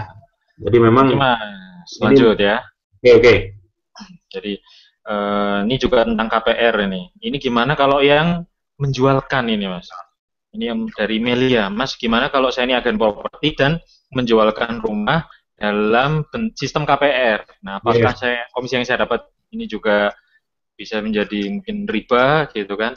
Atau mungkin juga para pegawai bank itu gimana mas? Betul. Jadi saya pun pernah bertanya kepada Ustadz Samsul Arifin, ya memang mau tidak mau itu kita menjadi saksi, ya kan? Karena kita terlibat di akadnya, tanda tangan ya toh. Tapi gini lah, bahasanya gini. Ada kalau dijual beli mobil itu punya kesempatan syiar dulu. Ada orang dia jualan mobil second, datang ke situ, mas saya pengen beli mobil ini tapi pakai bank ya, dinasihati dulu. Mas kalau bisa sih bayarnya cash, kalau pakai karena supaya tidak terlibat dalam riba. Kita udah syiar dulu, dapat pahala syiar nih ya. Tapi kalau dia tetap ngeyel, saya bisa seperti ini ya monggo. Silakan jenengan pakai bank atau leasing, tapi saya nerima cash ya, saya tidak mau tanda tangan. Ya, saya terima hanya tanda tangan di kwitansi saja. Tapi saya tidak mau terlibat di akadnya, ya toh? Seperti itu. Jadi di awal itu sudah dapat syiar dulu, dapat menang syiar dulu. Ngasih tahu. Ya di rumah memang perumahan ini memang menjadi yang teman-teman yang jadi market jadi gelisah juga ya toh. Iya. Ini. Tapi paling tidak gini lah, untuk meminimalisir kalau bisa bu bayar cash saja. Tapi kalau ternyata tidak bisa, ya kita sambil berdoa ya Allah carikan jalan untuk kami supaya nanti dapatkan ada perumahan-perumahan yang bisa dijual secara cash. Kalau memang kok cash dengan cara syariah, ya kan? Tapi kalau memang misalnya sudah hatinya makin gelisah dan tidak ada jalan keluar, sudah sholat istiqoroh segala macam tidak ada jalan keluar, ya tinggalkan cari jalan rezeki lain di luar sana. Kuncinya jawabannya di dalam diri sendiri. Kalau dia merasa sudah sangat tidak nyaman, ya tinggalkan saja. Yakin aja di luar sana rezeki masih banyak. Gitu. Oke mas, lanjut ya. Ya, oke. Jadi memang perlu berazam ya. Karena kadang kan gitu mas, nggak mungkin mas. Gimana punya rumah, punya mobil, punya mungkin usaha yang gede, mungkin nggak sih Mas? Atau ada nggak sih Mas yang mungkin temannya Mas Sabtuari ada nggak sih Mas yang akhirnya bisa ya punya rumah, punya mobil, mungkin punya bisnis yang gede ya tanpa riba itu? Ada beberapa teman yang seperti itu, Oh, tapi bisa memang ada Mas. orang-orang yang apa ya, daya juangnya luar biasa, pintar nyimpen duit. Jadi ketika dia membeli mobil harga 200 juta, ya dia beli cash 200 juta. Duitnya ready gitu. Dia beli rumah harga 300-400 juta, ya duitnya ada ready. Dan dia dapat dari mana? Karena dia seorang pengusaha, memang punya usaha, dan uangnya itu dari dulu benar-benar disimpan, diniatkan untuk membeli itu. Yang payah di depan kita kan banyak kan gaya. Beli mobil, dicicil, habis itu kalau sudah hanya buat gaya toh, nanti setahun dilempar lagi, seterusnya. Ini masalah gaya ini, benar lah, rezeki Allah itu cukup untuk hidup, tapi nggak akan pernah cukup untuk gaya hidup. Oke. Ya, jadi emang. Oke Mas. Lanjut. Ini ada yang tanya. Ini tanya banyak sekali nih. Oke. Kita jawab aja ini Mas. Dastar Reza. Mas, bisa nggak kita bangun ini sekolah, pesantren, panti jompo dan lain hal ini tanpa hutang? Bisa nggak Mas? Tanpa bank? Bisa apa enggak nih Mas? Sangat bisa kalau diniatkan bahwa Allah akan membantu yang membangunkan. Saya pun ketika di sedekah rombongan per hari ini kita sudah 31 miliar loh menyampaikan, dan semuanya lewat gitu, sosial media. Betul, sosial media. Ini kan hebat. Di Indonesia ini kan masyarakatnya yang membantu sudah sangat luar biasa ya. Banyak orang Indonesia ini yang baik hati, tapi mereka harus diketuk hatinya. Saya berkali-kali membuktikan ketika saya menulis sesuatu dan masyarakat Indonesia membacanya itu tergerak, ikut terharu, mereka tuh gampang untuk bersedekah. Tulisan saya terakhir kemarin tentang panti asuhan Hafara ya, panti Hafara. Itu per bulan mereka rata-rata yang sedekah di sana itu hanya 10 sampai 15 juta. Ketika saya tulis waktu itu, alhamdulillah tulisannya meledak atas izin Allah. Itu 3 hari si Mas Habib itu telepon saya loh, nangis-nangis karena sudah masuk dana 150 juta. Dan dalam waktu 3 hari. Banyak orang-orang baik di Indonesia Mas ya. Iya, 250 juta, dan seminggu kemudian dia telepon lagi, nangis-nangis lagi, sudah masuk 300 juta. Mas subhanallah. Nah, dan itu hanya lewat tulisan di Facebook, di grup belajar wirausaha bareng Sabtuari itu kan. Makanya saya langsung minta musolanya diperbaiki, tempat tidurnya diperbaiki, agar yang mana nggak layak segera diperbaiki semua. Ini kan dahsyat bantuannya. Jadi tanpa harus melibatkan pemerintah, masyarakat kita bergerak jauh lebih banyak, lebih cepat melalui sosial media. Kagum lah, kita kagum. Kalau waktu dulu di Merapi pun sudah kejadian kayak gitu. Merapi meletus 2010, ketika saya masih belum ada sedekah rombongan, itu malam hari itu kan pengungsi kelaparan, nggak punya makanan. Teman-teman terus bergerak, nyebar broadcast pakai BBM, Facebook, Twitter sudah mulai naik, Yahoo Messenger waktu itu masih ada. Dibutuhkan 10.000 nasi bungkus besok pagi. Ternyata yang datang itu malah 15.000 nasi bungkus. Ya kan, artinya apa? Masyarakat bergerak jauh lebih cepat. Butuhnya hanya 10.000, yang datang sampai 15.000 nasi bungkus untuk mengisi di lereng Merapi. Dan itu tanpa melibatkan pemerintah, dalam arti hanya saling menyebar berita saja. Dan itu bisa Mas ya? Nggak bisa, makanya kan berkali-kali kita buktikan loh. Jangan remehkan sosial media. Sosial media saat ini dahsyat banget efeknya buat masyarakat kita. Oke, lanjut Mas. Ini kalau dari tentang KPR, tentang bank, nah ini lagi-lagi tentang asuransi. Nih, nah, Mas kalau saya sudah ikut asuransi, jangka waktu 5 tahun, sisa 1 tahun lagi. Setelah tahu bahwa asuransi itu riba, maunya saya ditutup. Tapi sisa 1 tahun lagi Mas, apa tidak mubazir? Nah, ini gimana nih Mas? Kalau ditutup atau diselesaikan sampai komitmen tidak buka lagi? Gimana Mas? Kalau mau ikut aturan Allah, memang segera ditutup. Kalau memang mau ikut aturan Allah. Karena saya pun menutup 3 asuransi saya dan saya rugi sampai 18 juta. 18 juta? Tapi hati tenang. Nggak tahu kenapa setelah itu saya tutup, itu hati itu tenang. Luar biasa perasaannya. Ya, terus kalau misalnya Apun, waktu itu yang nanya ke Ustadz siapa saya lupa. Disampaikan, kalaupun mau kamu lanjutkan sampai tahun terakhir, tahun terakhir, nanti yang kamu cairkan itu hanya pokok dari hartamu. Misalnya dia sudah nyicil 500.000 selama 6 tahun. Ya, Paling tidak kan ada berapa dana itu, 500.000 kalikan setahun itu sudah 6 juta. 6 kali 6 berarti 36 juta harusnya. Tapi percayalah nanti di tahun ke-6 ketika kamu cairkan itu nggak sampai 36 juta. Paling 18 juta. Kamu tunggu sampai 36 juta kapan? Iya, iya. Iya tuh. Ini soal tauhid saja Mas, soal tauhid kepercayaan kita sama Allah. Ketika sudah yakin, ya Allah, para ulama sudah menyatakan asuransi ini unsurnya haram, horor, maisir. Nah, ya sudah, supaya saya mencari ketenangan hati ya saya tinggalkan. Itu yang terjadi. Terus nanti bayari pakai apa-apa dari mana? Ya wis pasrahkan sama Allah. Karena rezeki kita sesungguhnya adalah yang kita makan dan kita pakai hari ini kan. Emang kalau Mirza punya duit 5 miliar, itu rezekimu, belum tentu ya. Emang jaminan besok pagi kita masih hidup, belum tentu kan. Iya, iya. Punya duit 5 miliar, dijamin itu rezekimu, belum. Ini kata Agim kalau beliau menasihati, rezeki sesungguhnya yang kita miliki itu adalah yang kita pakai dan kita makan hari ini. Itu rezeki kita yang sesungguhnya. Apakah kita punya duit 10 miliar di tabungan, di rekening, belum tentu jadi rezeki kita besok pagi. Ini ilmu tauhid.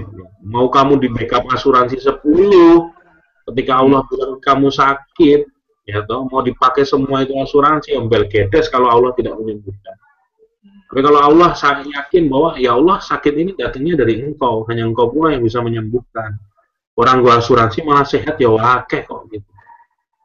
Iya Mas. Harus di backup asuransi, ternyata orang yang sehat pun banyak. Ini sebuah catatan gitu. Ini ilmu tauhid benar-benar soal percaya sama Allah. Keyakinan pada Allah ya Mas ya. Nah, betul, yakin sama Allah. Orang gitu Mas, kita takut ya rugi kan kadang ditutup. Kita takut nanti ke depan gimana ini? Rumah nggak punya, di masa depan gimana? Mertua nolak, gimana Mas? Bagi Allah kan memang kalau kita meninggalkan sesuatu karena Allah, Allah ganti dengan sesuatu yang lebih baik. Oh iya, iya. Itu kan sudah jelas sekali, hadisnya jelas. Hadis ya. Cuman faktor percaya atau enggaknya ini yang berat masing-masing orang gitu loh. Nah itu Mas. Orang bisa kuat melakukan itu. Nah caranya memang kita yang harus mendekat sama Allah. Ibadahnya diperbaiki, sholatnya diperbaiki, bisa lebih tepat waktu, sedekahnya ditambahi, minta doa orang tua terutama ibu, ya toh. Mulai bekerja lagi lebih keras supaya bisa menyicil lebih banyak. Akhirnya hutangku ya mah harusnya nih 3 tahun selesai, ternyata dalam waktu 1,5 tahun selesai. Habis itu sudahlah, nggak main-main lagi dengan hutang. Rezeki sesungguhnya adalah yang kita makan dan kita pakai hari ini. Dan ternyata cukup kok dengan gajiku, cukup kok dengan omsetku yang segini, dibandingkan ya toh harus nafsu banget hutang di sana sini hanya untuk mendapatkan label sukses. Oke. Mas, ini Mas, pertanyaan kita pilih 2 lagi yang terakhir. Nih. Nah, dari Kalila. Mas aku, kalau hari ini kita masih punya hutang dan ingin bayar hutang dengan cara bisnis, ingin bayar. Nah, tapi padahal pengennya memang bisnis dan modal sendiri tanpa hutang. Hasil bisnis buat bayar dan ngurus hutang. Gimana Mas menyikapinya? Jadi ini pengen bayar hutang segera Mas, tapi mungkin ya belum punya duit juga ini, gimana ini Mas? Ada teknik detox harta, menarik. Jadi detox harta itu kita mendetoks harta yang kita miliki, dijual saja gitu loh, dan uangnya itu digunakan untuk bayar hutang. Kadangkala kita lihat rumah di rumah, isi rumah itu banyak barang-barang yang ternyata sudah tidak lama dipakai. Diumbangkan dan dijadikan untuk bayar hutang. Itu salah satu caranya. Ya, itu detox harta. Lebih keren lagi malah disedekahkan. Nanti Allah yang ngasih tahu jalannya. Mas, aku punya hutang 10 juta. Kalau secara logika, aku hanya dengan cicilan aku bayar 500.000 sebulan, berarti aku butuh waktu tidak 20 bulan. Hampir 2 tahun baru bisa lunas. Tapi kalau sudah percaya sama Allah, diniatkan, doa mau lunas hutang tadi kan sudah ada. Allahumma inni a'udzubika minal ma'sam wal magrom. Ya Allah, aku berlindung padamu dari dosa dan jeratan hutang. Itu powerful doanya. Mau dibaca sehari 1000 kali pun tidak masalah. Saya termasuk membuktikan ketika saya mulai 8 bulan 9 bulan ini mulai fokus untuk melunasi hutang saya tuh rezeki ada aja yang saya bisa langsung ini lunas, ini lunas, ini lunas. Aku belum lama loh saya mulai berpikir untuk hijrah, belum sampai 1 tahun loh mulai hijrah. Padahal teman-temanku ada yang sudah sampai 2 tahun, 3 tahun, dan mereka sudah mulai banyak yang bebas dari hutang. Jadi jalan Allah itu ada aja ya Mas ya? Betul, jadi mulai menunda kesenangan. Misalnya saya punya dana untuk bayar hutang dalam gaji saya itu sebulan 30%. Ya disiplin 30% tiap bulan dibayarkan. Terus yang lain-lain menunda kesenangan nantilah. Kesenangan itu nanti, yang penting target saya hutang yang harusnya selesai dalam waktu 20 bulan ternyata bisa selesai dalam waktu 10 bulan. Nah, naikin dari 30% di target jadi 50% misalnya. Gajinya 3 juta, yang bayar utang biasa cuma 600.000, sekarang dihajar jadi 1,2 juta. Selebihnya ngirit, orang masalah ya tuh. Makan yang murah-murah juga, nggak usah mewahan, nggak usah ganti handphone dulu. Secukupnya saja, baju pun yang masih dipakai ya secukupnya saja. Ternyata itu bisa. Jadi yakin sama Allah, sama ya juga ada usaha Mas ya. Betul. Santai-santai. Yes. Ini lampu gua mati lah. Iya. Oke Mas, terakhir ini Mas, pertanyaan. Kayaknya masih banyak tapi kita pilih nih satu terakhir nih. Juga sering tertanyakan. Mas Sabtuari, saya lagi usaha nih. Saya ada hutang di luar, biaya kuliah keteteran, bayar ini, bayar itu. Apa saya harus jual aset saya yang baru sedikit? Kalau aset saya jual, saya nggak ada pegangan lagi. Ini gimana nih Mas ya kan? Ini sering terjadi juga nih. Mentok lagi buat kuliah bingung, usaha bingung, gimana Mas? Kan saya harus utang. Nggak apa-apa loh, jual saja nggak apa-apa. Yakin sama Allah nanti beli lagi, pasti ada rezekinya. Daripada aset itu hanya gantung menjadi beban hutang bulanan, jual saja nggak apa-apa, nanti beli lagi ketika sudah ada rezeki. Ya tahu? Pilihannya kan jelas. Kalau mau menjual aset, ya jual. Sudah lama, jual saja. Berapa banyak orang yang melepaskan mobilnya, rumah segala macam jual. Saya pun lagi melepaskan properti yang saya miliki gitu loh, yang selama ini jadi tempat kerja. Caranya lagi proses saya jual. Nah, nanti insya Allah dapat rezeki lain kita bisa belilah. Memang Allah kan yang mengatur apakah lebih baik dari yang sekarang atau malah jauh lebih baik gitu. Walaupun tidak sewa dulu pun bisa gitu. Yang saya yakini kalau emang niatnya sudah untuk berhijrah, proses dari taubat berazam itu ya dilakukan dengan sungguh-sungguh. Jangan ketika sudah taubat berazam tiba-tiba ada tawaran menarik, wah diambil lagi, wah ini bunganya take over lagi, serah karu-karuanan. Ya, jadi saran saya memang Mas ketika sudah ngambil keputusan ikhlaskan sambil jalan nanti membeli sesuatu yang lebih baik. Oke, terima kasih Mas Sabtuari nih ya. Sudah jawab pertanyaan-pertanyaan dari teman-teman dan saya rasa masih banyak pertanyaan-pertanyaan dari teman-teman dan mungkin nanti bisa disampaikan lewat Facebook ya. Nah, tapi tadi Mas Sabtuari sempat bilang akan buka pre-order buku Mas ya. Ya, jadi mungkin bagi teman-teman yang tadi mungkin ketinggalan materinya, ya setelah nanti akan ada replay dari video ini, webinar ini, nah teman-teman juga bisa dapatkan di bukunya Mas Sabtuari. Ya, jadi ini kalau yang tadi tanya, Mas mau PO gimana? Ya, jadi ini bukunya Mas Sabtuari tentang judulnya Kembali ke Titik Nol. Kisah-kisah inspiratif perjuangan para pengusaha membebaskan diri dari jerat riba. Ya, jadi di sini Mas ini sekedar info tadi ketika saya mungkin tampilkan ini ada dari teman yang kerja di bank, Mas saya mau borong bukunya Mas, buat saya kasih ke teman-teman di bank. Luar biasa.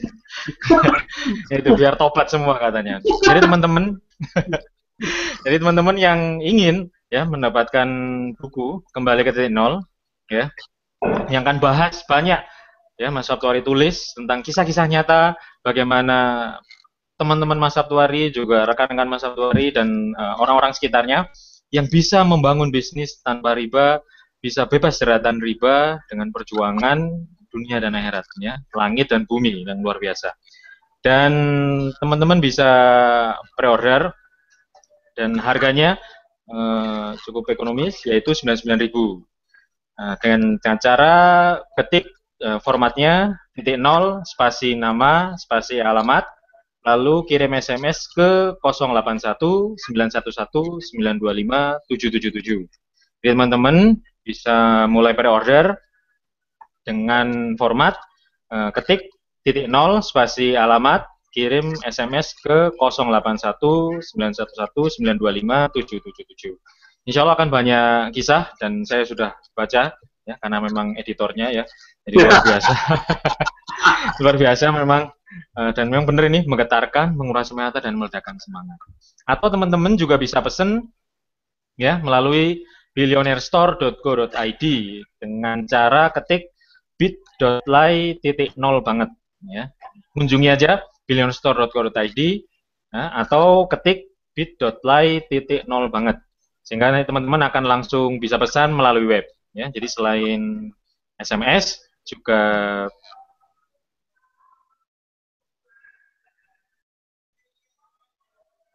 SMS atau apa, Za?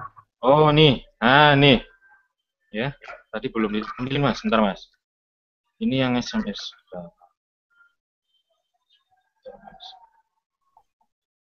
Nah, ini udah tampil Mas ya? Sudah Fotonya. tampil. Oh ya, tadi belum tampil kayaknya. Ini sudah tampil kok. Udah ya, kembali ke titik nol. Ya, kisah-kisah inspiratif perjuangan para penguasa membebaskan diri dari jerat riba. Pesannya gampang, tinggal ketik SMS ya, .0 spasi nama spasi alamat, kirim ke 081 911 925 777. Ya, ini teman-teman bisa pesan melalui SMS atau juga melalui Billionaire Store. Ya. Titik nol banget. Titik nol banget Mas. Dan insya Allah teman-teman akan dapatkan banyak ya inspirasi, motivasi serta bahkan gimana nih caranya bisa bebas dari riba. Oke, yaitu. Oke Mas Sabtu, itu tadi buat teman-teman yang mau pre-order. Nah, ini terakhir Mas, gimana nih buat pesan buat teman-teman Mas? Yes, biar dari mana nih ya tadi kan udah banyak pertanyaan biar benar-benar bebas dari riba. Oke. Biar semangat ya Mas. Buat teman-temanku di seluruh Indonesia maupun dimanapun, pesan saya sebenarnya sederhana saja. Hidup ini hanya sekali.